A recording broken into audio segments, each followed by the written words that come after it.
Loving and gracious God, we come to you this day, thankful that you have given us both the inspiration to come to be with one another, and that even in the bitter cold, we're thankful that while our bodies might be experiencing that, we can give thanks that inside we feel a special warmth that comes from knowing that we're loved by you.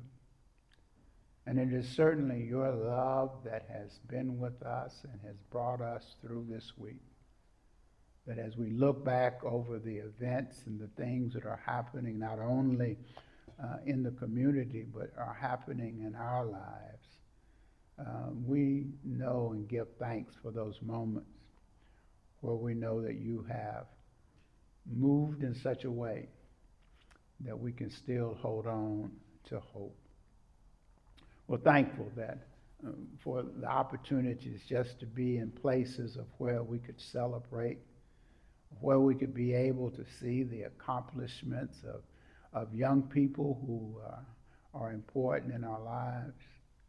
And we, in this place, selfishly give thanks for the work that both Serenity and Kennedy put in, and so that they could be on the list.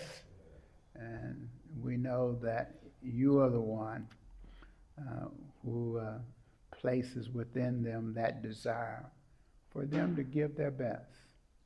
And while we celebrate being on the list, most of all, oh God, we just celebrate their faithfulness to being who you have called them to be.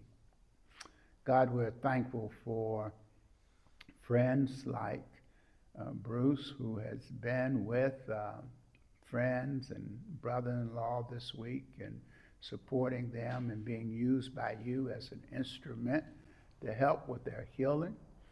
And so we say thank you that you still have confidence in us that you will use us to be instruments not only of ambassadors of reconciliation, but to be your presence in the lives of those who find themselves facing uncertainty or illness or things that just cause them to wonder where you are.